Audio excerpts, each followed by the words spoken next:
নমস্কার, ডিজিটালে জনতার দরবার। আমি অয়ন, নিউজ 18 বাংলায় আপনাদের জানাই স্বাগত। Good evening. আজকে ঠিক 12:30 থেকে শুরু হলো স্বাস্থ্য ভবন অভিযান। জুনিয়র ডাক্তারদের গতকাল রাতেই জুনিয়র ডাক্তাররা জানিয়ে দিয়েছিলেন 5 দফা দাবি। সেই 5 দফা দাবির মধ্যে একটা শুধু পুরনো, অর্থাৎ পুলিশ কমিশনারের পদত্যাগ, বাকি 4টে হচ্ছে নতুন। তার মধ্যে দুটো উল্লেখযোগ্য হচ্ছে স্বাস্থ্য সচিব এবং স্বাস্থ্য শিক্ষা অধিকর্তাকে পদত্যাগ করতে হবে। এই দাবিতে তারা স্বাস্থ্য ভবন অভিযান, এবং আজকে বিকেল 5টা পর্যন্ত ছিল ডেডলাইন। তারা পাল্টা ডেডলাইন দিলেন যে 5টার মধ্যে এই চারজনকে 5 দফা দাবি, 5জনকে একেবারে পদত্যাগ করতে হবে। না হলে তারা কি করবেন পরবর্তী সময়ে বললেন। একটু দেখাই স্বাস্থ্য ভবন অভিযানের সময় যে মিছিল, আজকে একেবারে করুণাময়ী থেকে মিছিল, পুলিশ সঙ্গে ছিল, পুলিশ হাঁটতে দিল, স্বাস্থ্য ভবন পর্যন্ত আসতে দিল পুলিশ, এবং সেখানেও পুলিশের ব্যারিকেড, সেই ব্যারিকেড আটকানো হলো, ব্যারিকেডে প্রচুর পুলিশ মোতায়েন ছিল, সেখানেই তারা অবস্থানে বসে পড়লেন। এটা হচ্ছে আসতে গিয়ে করুণাময়ী থেকে এইটুকু, অর্থাৎ উইপ্রমোড়ের পরে যে মোড়, সেখান থেকে ডান দিকে ঘুরে টেকনো ইন্ডিয়া পার হয়ে স্বাস্থ্য ভবন, সেই পর্যন্ত যেতে অন্তত 2.5 ঘন্টা লাগলো। এত মানুষ ধীরে ধীরে ধীরে ধীরে তারা এগিয়ে গেলেন স্বাস্থ্য ভবনের দিকে, এবং স্বাস্থ্য ভবনের সামনে তারা বসে পড়লেন। তাদের মধ্যে দাবি ছিল এই 5 দফা দাবি। কিন্তু ঠিক বিকেল 5টা বেরিয়ে গেল, অর্থাৎ সুপ্রিম কোর্ট বলেছিল যে 5টা পেরিয়ে যাওয়ার আগে যদি তারা আন্দোলন তুলে নেন, কর্মবিরতি তুলে নেন, তাহলে রাজ্য কোনো কিছু করতে পারবে না। কিন্তু 5টার পরেও যদি কর্মবিরতি চালান, তাহলে রাজ্য যে অ্যাকশন নেবে তার বিরুদ্ধে সুপ্রিম কোর্ট কিছু বলবে না। দেখুন, সেই ছবি দেখাচ্ছি আমরা। একেবারে স্বাস্থ্য ভবন অভিযান, স্বাস্থ্য ভবনের দুর্নীতির যে ঘুঘুর বাসা, সেই ঘুঘুর বাসা সাফ করার জন্য তারা ঝাঁটা নিয়ে, তারা শিরদাঁড়ার বদলে এবার মস্তিষ্ক নিয়ে, চোখ নিয়ে তারা এই স্বাস্থ্য ভবন অভিযান। এখনো তারা বসে আছেন। এই মুহূর্তে এখন 6টা বেজে 1 মিনিট হয়েছে, এখনো পর্যন্ত তারা বসে আছেন সেখানে। তারা কি জানালেন ডেডলাইন পার হয়ে যাওয়ার পরে? অনিকেত মাহাতো, এই জুনিয়র ডাক্তারদের যারা লিড করছেন তাদের মধ্যে অন্যতম, তারা জানিয়ে দিলেন পরিষ্কার যে এই আন্দোলন চলবে, কারণ 5টা পর্যন্ত কোনো ব্যবস্থা নিল না রাজ্য সরকার। রাজ্য সরকার 5টা দাবি মানল না। 1 ঘন্টা পেরিয়ে গেল, তারপরেও মানল না। 5টা পেরিয়ে গেল। এবার তারা কর্মবিরতি চালিয়ে যাওয়ার হুঁশিয়ারি দিলেন এবং বলে দিলেন এটাই তাদের সিদ্ধান্ত। এবং তাই শুধু নয়, তারা স্বাস্থ্য ভবনের সামনেই অবস্থান বিক্ষোভ করবেন। কি বললেন দেখান। দিয়েছিলাম যে 5টার মধ্যে আমাদের দিক থেকে যা দাবি দেওয়া ছিল সেই দাবি দেওয়া রাজ্য সরকারের মেনে নেওয়া প্রয়োজন বলে আমরা মনে করি। যেহেতু আমাদের দাবি অত্যন্ত ন্যায়সঙ্গত দাবি ছিল এবং সাধারণ মানুষের জনমত থেকে উঠে আসা এই দাবি, সেই দাবিকে রাজ্য সরকারের দাবি মেনে সেই দাবিকে মর্যাদা দেওয়ার প্রয়োজন ছিল। সেই মর্যাদা যখন দেয়নি, আমরা আমাদের অবস্থান বিক্ষোভ কন্টিনিউ করছি। কর্মবিরতির বিষয়টা কি? আমাদের দাবি দেওয়া মিটলেই আমরা কাজে যোগ দেব। আমরা তো বারবার বলেছি যে আমরা তো কাজে ফিরতে চাই বলেই আমরা বলেছিলাম যে 5টার মধ্যে যা কিছু আছে সেগুলো মিটিয়ে না হোক। তাহলে যদি সেই জায়গাগুলো না মেটানো হয়, তাহলে আমরা কি করে এই অবস্থান তুলতে পারি? তাহলে অবস্থান বিক্ষোভ আমাদের যেমন চলছে চলবে। কর্মবিরতির প্রশ্নে যদি আমাদের দাবি দেওয়া মানা হয়, তাহলে আমরা আলোচনা করে কর্মবিরতির প্রশ্নে যাবতীয় যা পদক্ষেপ সেটা জানাবো। তার মানে এখন আপনাদের কর্মবিরতি যেমন চলছে চলবে, দাবি মানা হচ্ছে, অবস্থান বিক্ষোভ চলবে। পরীক্ষা আমরা দিয়ে দিয়েছি, রেজাল্ট চাইছি। তাহলে এখানেই অবস্থান আমরা করব।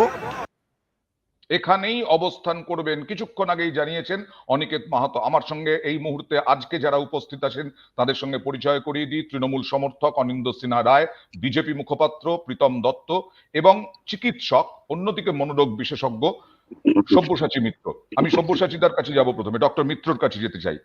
আচ্ছা, এই যে আন্দোলন, এই যে কর্মবিরতি, সুপ্রিম কোর্টের হুঁশিয়ারি, তারপরে মুখ্যমন্ত্রীর অনুরোধ, আলোচনায় আসার আহ্বান, অনেক তো দাবি ছিল, সেই দাবিগুলো তো মেনে নিয়েছে পশ্চিমবঙ্গ রাজ্য সরকার, কিন্তু তারপরেও আরো 5 দফা দাবি।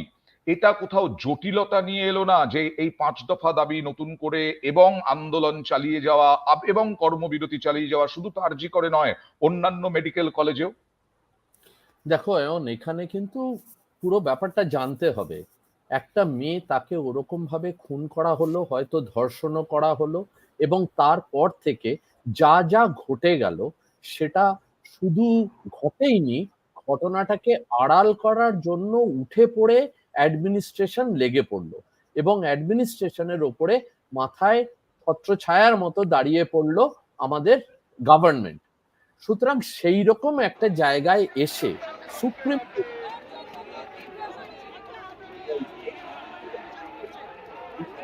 কোন ছেলেটি কিংবা কোন মেয়েটি কমপ্লিটলি সেফ হয়ে আজকে কাজে জয়েন করতে পারবে।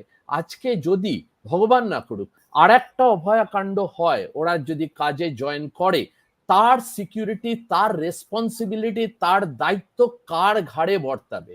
সুপ্রিম কোর্ট বলে দিয়েছে যে রাজ্য সরকারকে এই ব্যবস্থা করতে হবে। আমরা জানি, ছোটবেলা থেকে হোস্টেলে আমিও পড়েছি, যেখানে একটা ট্যাপ, বাথরুমের একটা ট্যাপ ঠিক হতে 6 মাস লাগে, সেইখানে সিসিটিভি বসবে, সেইখানে নানা রকম সিকিউরিটির ব্যবস্থা হবে, সেইখানে ডাক্তারদের রুম হবে, এ অনেক দূরস্থ।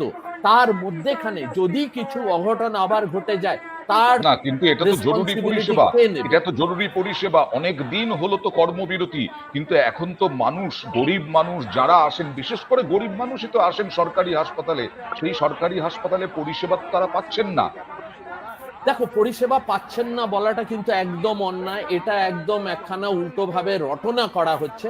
কারণ এমার্জেন্সিতে সিনিয়র ডাক্তাররা থাকছে এবং কিছু জুনিয়র ডাক্তারও সাপোর্ট করছে।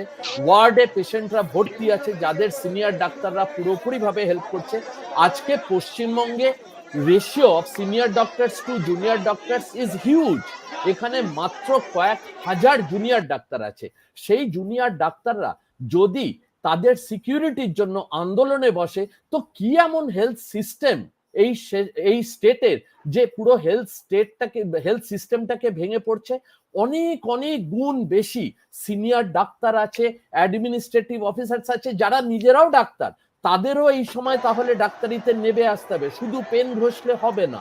সুতরাং এই মুষ্টিমেয় অনেকে জুনিয়র অনেকে ডাক্তার। অনেকে অনেকে অনেকে ডক্টর মিত্র প্রশ্ন তুলছেন, আচ্ছা বেসরকারি হাসপাতালে কর্মবিরতি চলছে, অনেকে প্রশ্ন তুলছেন, আমি আন্দোলনকে সাপোর্ট করে বলছি আন্দোলন চলতে পারে, কিন্তু অনেকে বলছেন বেসরকারি ডাক্তারদের শিরদাঁড়া আছে, তো তারা এই যে বিপুল পরিমাণ যে টাকা নেন, সেই টাকাটা কি কম নিচ্ছেন? এটা অনেকে প্রশ্ন করছেন, দর্শকদের মধ্যে থেকে এই প্রশ্ন করছেন। একদম ঠিক প্রশ্ন, আমি সেটা অস্বীকার করছি না, এবং সেটা ভালো যে তুমি প্রশ্নটা করেছো।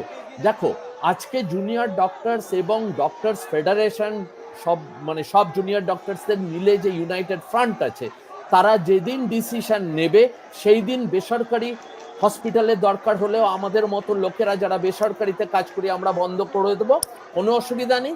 আজকে ছাত্রদের পাশে, শুধু ছাত্র না অয়ন, এখানে জানতে হবে, আমরা কিন্তু শুধু ডাক্তারি ছাত্রদের পাশে দাঁড়াতে এই আন্দোলনে নামিনি, এটা জনগণের আন্দোলন। সবসময় একেবারে। মনে রাখতে হবে যে জনগণ এখানে আছে, শুধু ডাক্তার না। আজকে অনেক পুলিশ কর্মী মহিলারা রাত্রিবেলা কাজ করেন, তাদের সিকিউরিটির জন্য আমরা নামছি। আজকে আইটি সেক্টরে অনেক মেয়েরা কাজ করে, ছেলেরা কাজ করে, রাত্রিবেলা 3টে-4টের সময় বাড়ি থেকে ফেরে, তাদের জন্য আমরা আপামর জনতার জন্য এটা করছি। সেই জন্যই কিন্তু জনতাও আমাদের হাতে হাত ধরে, পায়ে পা মিলিয়ে রাস্তায় হাঁটছে। আর এই যে কথাগুলো বলছো না যে এই পাচ্ছে না ওই পাচ্ছে না, এটা কিন্তু জনতা কমপ্লেন করছে না, মুষ্টিমেয় কিছু রাজনৈতিক নেতা যাদের আচ্ছা, নিজেদের স্বার্থ আছে, তারা এই আচ্ছা। কমপ্লেনটা করছে। আর একটা যেটা বলতে চাইছিলাম, যে দেখো, এটা গণ আন্দোলন। আমাদের পলিটিশিয়ানরা যদি মিসইন্টারপ্রেট করে যে এটা গণ বিদ্রোহ হচ্ছে এবং সেই মাপকাঠিতে সবকিছু কথাবার্তা বলে, সেটা একটা বিপদের সংকেতে দাঁড়িয়ে যাচ্ছে। সুতরাং আজকে যে প্রশ্নটা তোমার কাছ থেকে করলে যে প্রাইভেটের ডাক্তারবাবু, আরেকটা কথাও বলা দরকার, এই যে মিছিল আছে, তুমি তো আমাকে দেখেছো এবং আমার ক্লাসের প্রচুর বন্ধু যারা প্রাইভেটে কাজ করছে, এবং শুধু আমার বন্ধু না, এরকম প্রাইভেটের হাজার হাজার লক্ষাধিক ডাক্তার কিন্তু নেবে পথ হাঁটছে। হ্যাঁ তারা হ্যাঁ কোন একদম সময়ে হাঁটছে? একদম তাদের ক্লিনিকের সময় হাঁটছে, হ্যাঁ তাদের হ্যাঁ ওয়ার্ড রাউন্ডের সময় হাঁটছে। একদম তো একদম এইটা যে বলছো না, আমরা কিন্তু আমাদেরও কাজ স্যাক্রিফাইস বেশ করে আজকে জনতার জন্য রাস্তায় নেমেছি, শুধু একদম ডাক্তারদের দর্শকদের প্রশ্নের আন্দোলন উত্তর নয়। আমরা এবং পেয়ে গেলাম। আমি একটু প্রীতমের কাছে যেতে চাই। প্রীতম, বিরোধী দল, প্রধান বিরোধী দল, সেই প্রধান বিরোধী দল অবস্থান করছে, ধর্ণা করছে, মিছিল করছে, অভিযান করছে, সব ঠিক আছে। এই যে 1 মাসেরও বেশি হয়ে গেল, সিবিআই এখনো পর্যন্ত সেরকম ভাবে বিচার দিতে পারলো না। 1 নম্বর। 2 নম্বর হচ্ছে যে এই যে কর্মবিরতি, এই কর্মবিরতির জেরে কি হচ্ছে, তোমরাও কি নজর রাখছো? প্রথম কথা হচ্ছে যে ভারতীয় জনতা পার্টি আন্দোলনে ছিল, আছে, থাকবে। আর ভারতীয় জনতা পার্টি বিচার দেবে না, না সিবিআই বিচার দেবে, বিচার দেবে কোর্ট। এবং যেখানে সুপ্রিম কোর্ট নিজে সুমোটো নিয়েছেন, আমাদের হুম ওনাদের উপর ভরসা রাখা উচিত। এবং হুম আপনারা দেখেছেন যে কোর্টও যেই কথাগুলো প্রথমে জুনিয়র ডাক্তাররা, তারপর হুম জনগণরা, তারপর রাজনৈতিক দলেরা, প্রত্যেকের একটাই কথা, যে মমতা ব্যানার্জির বদান্যতায় যে এই স্ক্যাম গুলো প্রত্যেকটা জায়গায় যে চলছে, সেইগুলো আজকে কিন্তু মমতা ব্যানার্জি নিজের ডিপার্টমেন্টও, স্বাস্থ্য দপ্তরও চলছে।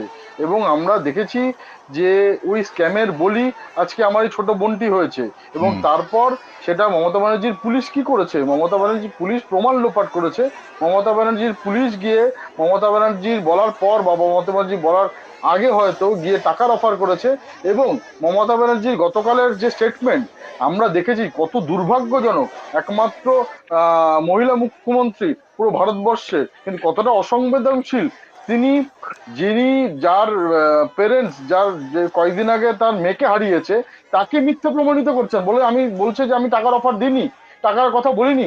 অথচ 14ই আগস্ট প্রত্যেকটা চ্যানেলে আমরা তার লাইভ স্ট্রিমিং দেখেছি। এখনো ওনাদের পেজে গেলে আপনি দেখতে পাবেন যে সেদিনকে মমতা ব্যানার্জি নিজে 10 লক্ষ টাকা দেওয়া যায় সেরকম কথা বলেছিলেন। তো এবং ওনাদের যে ডিসি নর্থ ইন্দিরা মুখোপাধ্যায় এই কন্টিনিউ যে মিথ্যা কথা বলে যাচ্ছেন, তার বিরুদ্ধে কি ব্যবস্থা নিয়েছেন? এই যে আজকে যে একটা চিঠি ভাইরাল হচ্ছে, যেটা গতকাল সুপ্রিম কোর্টে বলেছিল যে কোন রকম কোনো চালান ছাড়া কি করে আজকে পোস্টমর্টম দেওয়া হয়। একজন আমি দেখলাম একজন ডাক্তার ওই যেই চিঠিটা কোনো একজন টালা থানার কোনো আধিকারিক লিখেছিলেন, সেখানে লিখে দিয়েছেন যে কোনো রকম কোনো আমাদের কাছে 100% কোনো নোট ছাড়া আমরা 6টার পরে পোস্টমর্টম করতে পারবো না। তাহলে কার কথায়, বিনীত গোয়েলের কথায় না কার কথায় এই পোস্টমর্টমটা হলো? এই ওকে জন্য ডাক্তাররা একটা ন্যায্য দাবি করছে, সেই ন্যায্য ওকে দাবির অনুযায়ী আমরা আমরা কেন জনগণ, নাগরিক সমাজও দাবি করছে যে দফায় 1 দাবি 1 মুখ্যমন্ত্রী পদত্যাগ। যে তার কারণ হচ্ছে পুরো সিস্টেমটা মাথায় বসে রয়েছেন তিনি, উনিই পুলিশ মন্ত্রী, উনিই স্বাস্থ্যমন্ত্রী, উনিই মুখ্যমন্ত্রী। তার আমি আসবো, ব্যবস্থা তো ওনাকে আমি আসবো। আন্দোলন এক নিয়ে, পথে ওনার আন্দোলন কাছে নিয়ে কোনো যদি প্রশ্ন নেই। এরকম আন্দোলন আমরা কোনোদিন দেখিনি এই বাংলায়। এবং গত পরশুও যেভাবে রাস্তায় নেমেছেন হাজার হাজার মহিলা পুরুষ নির্বিশেষে, বাচ্চারা পর্যন্ত, বিভিন্ন জায়গায় রাত দখল হয়েছে। কিন্তু প্রশ্ন একটাই, সত্যি কি চিকিৎসা পরিষেবা ব্যাহত হচ্ছে? যেমন ভাবে ডক্টর মিত্র বললেন যে একজন কিছু কিছু রাজনৈতিক নেতা, কয়েকজন রাজনৈতিক নেতা এই বিষয়টা ছড়িয়ে দেওয়ার চেষ্টা করছেন। গতকাল সাউথ দমদমে, দক্ষিণ দমদমে ডেঙ্গিতে মৃত্যু হয়েছে 5ম শ্রেণীর ছাত্রের।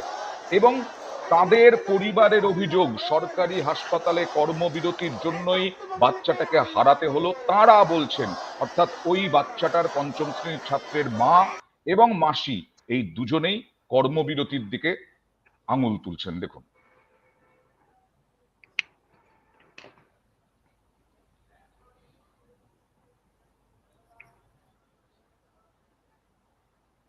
দিন রিপোর্ট পাই, প্লেটলেট দেখলাম 1,60,000 ছিল। চাইল্ড স্পেশালিস্ট কেউ নেই, আমরা কিন্তু কিছু করতে পারবো না। দক্ষিণ দমদম পৌরসভা থেকে বলেছে না, না, না, কিচ্ছু দেয়নি। শুক্রবার দিন ওখানে আইডিতে নিলাম, ওরা ভর্তি নিল। কোনো পরিষেবা আমি পাইনি, সরকারি পরিষেবা কোনো জায়গার থেকে আমি পাইনি।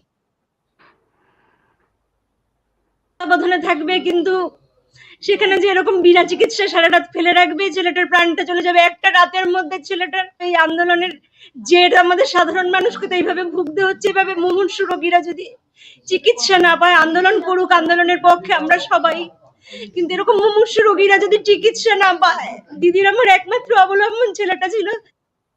আমি অনিন্দর কাছে আসবো, তবে তার আগে বোধহয় আমাদের প্রীতম কিছু বলতে চান। প্রীতম। না, আজকে প্রত্যেকটা মৃত্যুই আজকে দুঃখের, কিন্তু আজকে দেখুন যখন ডাক্তাররা সবসময় পরিষেবা দেয়, তখন এই পশ্চিমবঙ্গে কতটা ডেঙ্গি বা ডেঙ্গুর অত্যাচারে মানুষ মরে, কিন্তু এই যে আজকে যেই ভাইটিকে, বাচ্চা ছেলেটিকে যেই হসপিটালে নিয়ে গেছেন, দক্ষিণ দমদম পুরসভার হসপিটাল, সেই হুম, পুরসভার হসপিটালে হুম। যে আজকে যেই পুরসভার হসপিটালে যে পরিষেবা দেওয়ার কথা ছিল, তারা কি সেটা জুনিয়র ডাক্তাররা দিচ্ছিলেন? ওখানে কোনো স্পেশালিস্ট কোনো ডাক্তার ছিলেন না? তার গাফিলতি কি এই আরজি করের পড়ুয়াদের নিতে হবে বা অন্যান্য ওকে, জায়গায় পড়ুয়াদের নিতে হবে? এইটাই তো ওকে। গাফিলতি মমতা ব্যানার্জি। তার কারণ আমি হচ্ছে এখানে এর যে অনিন্দকে জিজ্ঞেস করবো, আজকে কেএমডি মন্ত্রী, সেটা হচ্ছে ববি যে হাকিম। গাফিলতি হোক না কেন, আজকে এই যে পরিষেবা পাচ্ছেন না, সরকারের ব্যর্থতার অভিযোগ বারবার বিভিন্ন সময় উঠে আসছে আরজি করের ক্ষেত্রে। এটাও কি ব্যর্থতা নয় যে এই যে পরিস্থিতি 1 মাস পেরিয়ে গেল, তারপরেও পরিস্থিতিকে শান্ত করা গেল না এবং ডাক্তারদের কর্মবিরতি প্রত্যাহার করে নেওয়ার মতো কোনো উদ্যোগ সেরকম ভাবে যে ডাক্তারদেরকে আশ্বস্ত করা, সেটাও তো হলো না। এই যে পরিষেবা পেলেন না, বাচ্চাটির মৃত্যু হলো, তার জন্য কি এই সরকার দায়ী নয়? প্রথমত কথা বলি, অয়ন, অনেকগুলো কথা শুনলাম। আমার ডাক্তারবাবুরা যে আন্দোলন করছেন সেটাতে অনেক অংশে আমরা একমত, ঠিক আছে, করতেই পারে, তাদের যা দাবি তারা করছেন সেই অংশ সেটা নিশ্চয়ই দেখা হবে। কিন্তু আমার যেটা সব থেকে আতঙ্কিত হয়েছি এবং মানে ভারতের নাগরিক হিসেবে বিস্মিত হয়েছি, সেটা হচ্ছে সুপ্রিম কোর্টের প্রধান বিচারপতি তিনি যেখানে বলছেন কাজে যোগ দেবার কথা, তার কথা অমান্য করা। অয়ন, ছেড়ে দাও পার্টি পলিটিক্স, তৃণমূল বিজেপি ছেড়ে দাও, সুপ্রিম কোর্টের প্রধান বিচারপতি নির্দেশ দিচ্ছেন, সেটা মানবো না? হুম। মানতেই পারেন, সেটা সুপ্রিম কোর্ট ভাব, কিন্তু আমি নাগরিক হিসেবে আমি আতঙ্কিত এবং বিস্মিত যে ডাক্তাররা তারা আন্দোলন করছেন। আমি তো বললাম তাদের আন্দোলন চালাতে পারেন, সুপ্রিম কোর্ট তাহলে না বুঝে দিয়েছে তা তো নয়। সুপ্রিম কোর্টের প্রধান বিচারপতি বলছেন কাজে যোগ দেওয়ার জন্য, সেটাকে ইগনোর কিভাবে করেন আমি জানি না। এক, ডাক্তার মিত্র কতগুলো কথা বললেন যে নাকি পরিষেবা দেওয়া হচ্ছে, তাহলে তো এই সৃজন সাহার মায়ের কথা সত্যি অন্যায় আর ভুল মিথ্যে কথা বলছে। বা কোন নগরে সেই ভাইটি যে মারা গেল তার বা পরিবার যখন বলছে যে বিনা চিকিৎসায় পড়ে রয়েছে, সেটাও মিথ্যে। যে কোনো মৃত্যু আমাদের কাছে দুঃখজনক। 24 জন লোক মারা গেছে, সুপ্রিম কোর্ট অর্ডার দিচ্ছে, দাবি সব। আজকে আপনি দেখুন গত সুপ্রিম এর কোর্ট আগে আজকে আপনি কখন দিচ্ছে? দেওয়ালে পিঠ থেকে গেছে মানুষের, হাজার হাজার মানুষ এরকম গণ আন্দোলন, অনিন্দ সিনহাও রায়ও না দেখেননি। না না না না না না না, কিন্তু যখন এরা আজকে সরকারি ব্যর্থতা প্রকাশ্যে চলে এসেছে বলে সবাই না না অভিযোগ না, করছে। যখন এরপরেও কি এরা ব্যর্থতা নয়? না অয়ন, এরা ডাক্তারের প্রতিনিধি দল যখন স্বাস্থ্য ভবনে গেছিলেন, তারা যে 5টা দাবি বলেছিলেন, 4টে নতুন